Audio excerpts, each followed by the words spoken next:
You know, the Rams are still in the playoff hunt because they keep unearthing diamonds in the rough. We'll explain. Meanwhile, for the Chargers, there's no coach, no GM, and no cap space either. And Kareem Abdul-Jabbar managed to keep his hips working for a good 76 years. Kudos. And good morning. I'm James. This is your daily dose of sports and snark for the greatest sports city of the world, Los Angeles. This is the faithful Angelenos Morning Report. So it is December 17th, 2023. It is a Sunday too. It's the Lord's Day. Take a moment. Thank God for the blessings that you have in your life, like LA sports. Do you like being in the know about LA sports? Well, clickety-clack the like button. Clickety-clack the subscribe button. There's a notification bell. Hit that. It'll let you know we drop new content. Sharing is caring. Let people know we exist. And by all means, comment. I do reach out back to you guys, even the ones that I disagree with, because it's the conversation. It's how you learn. And by the way, we added a new subscriber to the Angeleno Familia. Thank you for getting in on the ground floor. We will do our best to keep you informed. Before we go through the news and notes, I look at the scoreboard. Give Ethan Garber's credit. It was probably suitable to describe it as game management, but he completed 9 of 12 passes for 152 yards and 2 touchdowns. UCLA rallies in the LA Bowl to beat Boise State 35-22. It is the first bowl victory for UCLA since 2015. Also, give the Clippers credit. 7 consecutive wins is nothing to sneeze at. Kawhi Leonard scored 36 points, Clippers 144, New York Knicks 122. The Kings have snapped their 3-game losing streak with a 3-2 victory at Seattle in a shootout. Carl Grundstrom scored the game winner in said shootout. And the only loss for the Angelenos, Ohio State 67, UCLA 60 in obviously college hoops. The Bruins are just 5-4. Sebastian Mack led the Bruins with 14 points, but he sank only 5 of 16 shots. PU. Meanwhile, today, Washington is going to be playing the Rams at 1. Aaron Donald is questionable due to his groin. And as you know, if you're a longtime viewer, we don't spend a lot of time questioning men's groins here. Also, USC basketball is at Auburn at 10 a.m., and the scribes are actually hyping this as not a good game necessarily. They're hyping it as Bronny James's first road game. Like he's never been on a plane before. Like everything is so brand new now. But so be it. Should be a good game. Let's get to the news. I have no idea how ESPN computes this crap. Not a single idea. But now they are claiming that the Rams have a 41.4% chance of making the playoffs. How they managed to say that, I have no idea. But what I can tell you is, despite losing in Baltimore last week, the Rams have been on a bit of a roll. They've averaged 34.6 points per game in their last 3 games. Matthew Stafford has thrown for 10 TDs in those last 3 games. So at first blush, you're sitting there saying, you know, the stars are showing up at the right time for the Rams. But are they? Because when you look through that roster, it's not only the draft picks who are playing larger than what was previously anticipated. You look at these reclamation projects that the Rams coaching staff is just really rebuilding up. We've talked, for example, about how offensive lineman Kevin Dotson has revived his career in LA. Now, he said, why is this turnaround so abrupt after struggling in Pittsburgh? It's actually very simple. The coaches moved him to right guard. Quote, I didn't even realize how much it made a difference for me until I got to play it again. It came back to me within a week of practice. My hip flexors felt different playing on the left side. My body wasn't used to firing certain muscles, unquote. Now, if that sounds weird to hear that, I don't blame you, because it does sound weird. But you know something?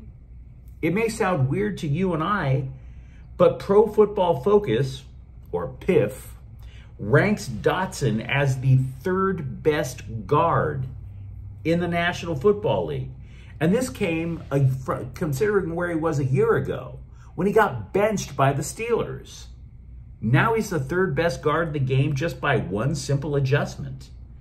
So if he may be saying the difference is right versus left, positive affirmations from Sean McVay, I don't even care if the dude became a Scientologist, whatever the reason. He is one of many Rams reclamation projects that have pulled through. Here's another. Anybody else noticing Demarcus Robinson?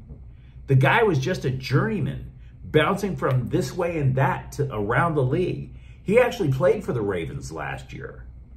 And it looks like he's elevated himself with the Rams over Tutu Atwell to be the number 3 receiver. An anonymous coach described what he saw in Robinson to The Athletic. Quote, "Very few guys have infectious energy that shines through on tape. The most impressive thing is watching that play energy never waver. He is a great compliment to Cooper Kupp, Puka Nacua, and Tutu Atwell," unquote. You watch the Rams today, don't be surprised. You'll be sitting there going, wait a second, who is this guy? He's making all of the fundamentally sound plays and doing it with verve. You will notice Demarcus Robinson out there, I would wager.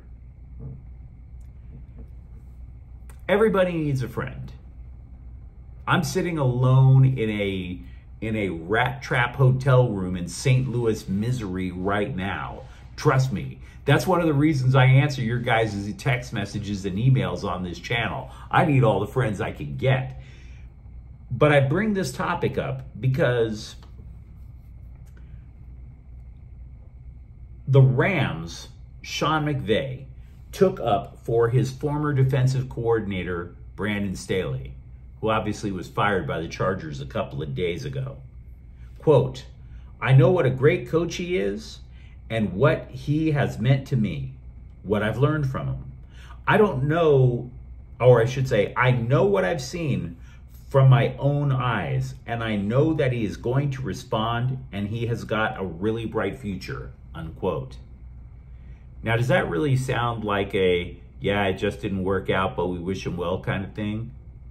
No, of course not.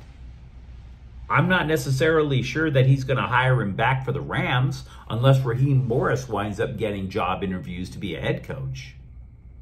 But yeah, I kind of like the fact that Sean McVay is going to be ride or die to his friends, especially after all the crap we've been throwing at Brandon Staley as Chargers coach. I'm cool with it. Absolutely. Maybe Brandon Staley at this juncture, it's not whether or not he's head coach material. Wade Phillips built a lengthy and storied career primarily as a defensive coordinator. He just couldn't cut it in the big job. Is that really the end of the world? What about the Chargers? Well, you might have thought the day of reckoning for the Chargers was super early Friday morning on the charter flight back home from Vegas. But I'm telling you, the day of reckoning is not just about replacing a coach. It's not just about finding a general manager. Hell, for all we know, the day of reckoning might come when Justin Herbert has to get a bionically repaired hand, the way he keeps breaking digits. But I'll tell you the day of reckoning for the Chargers. They're going to be over the salary cap by a lot. We know this, but we didn't know yet was how next year's cap was going to project. Now, it's not official yet, but the recent assumptions were that the cap would rise by 14%. That was from sources in the NFL. Well, those same sources in the NFL are now saying, whoopsie, it's not going to rise by 14%. The salary cap will only go up to $242 million, $14 million shy of previous estimates. Now, so what does this mean for the Chargers if, in fact, the salary cap for next year is $242 million? If it's true, the Chargers would be about $41 million over the cap. But it's even worse when you consider that you need even more cap space in order to sign your draft picks. The belief is that the Chargers would actually need another $20 million in order to do that. So the Chargers, you might be talking about making as many as $60 million in salary cap cuts at the end of the season. And finding a GM, and finding a head coach, and hoping Justin Herbert doesn't break the remaining 8 fingers. That's a tall order, guys. Tall order. Kareem Abdul-Jabbar, if he has any skyhooks left in him, those skyhooks are going to look a little less graceful in the immediate future. He was hospitalized last week with a broken hip while going to a concert. Now, dude is 76. I know people my age who have had their hip replaced. So first of all, kudos to the captain for managing to keep his joints working as long as they did. But I still have to wonder, what kind of concert was this? Was Kareem Abdul-Jabbar like jumping into the mosh pit at a Puddle of Mud reunion tour or something? Captain lives it up, man. The captain lives it up. If you were one of those Laker fans who was kicking your neighbor's trash can over because the Lakers lost to San Antonio the other night, I want you to keep something in mind before you panic. 3 starters didn't play for the Lakers in that game. Anthony Davis, D'Angelo Russell, Cam Reddish, they all kind of matter. You just basically had LeBron James and 4 randos out there running the floor. Now, as for the Lakers and how they're trying to recover from injuries, there is the possibility that Gabe Vincent might be able to play Monday against the Knicks. So keep your eyes open for that. Dante Williams has left the Trojans football program. He has left USC. He is going to coach defensive backs over at Georgia. Now, he wasn't simply a defensive back coach for USC. This guy was a legit good soldier. After they fired Clay Helton, you might remember that it was Dante Williams who stepped in as the interim head coach. And he still stayed at Heritage Hall after USC brought in Lincoln Riley. So he's been a good soldier. And oh, by the way, he was also considered the point man for USC recruiting. So he contributed a lot, no question. But my question on top of that question,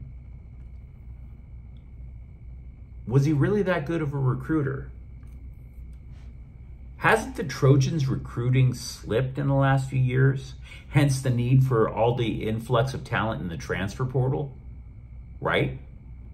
Even now, with most everything in place, with what's pretty much a brand new defensive coaching staff, and Riley's reputation for being a quarterback whisperer, the Trojans' recruiting class for 2024, it's in the low teens, depending on the source. It could be 18th, it could be 19th. So, respect Dante Williams, but maybe there's somebody better out there. And by the way, the position to coach defensive backs over at USC, that did not stay open that long. They've already filled it. They hired Doug Belk, who is a former defensive coordinator for the University of Houston. So we're getting an influx of intellectual talent over at USC.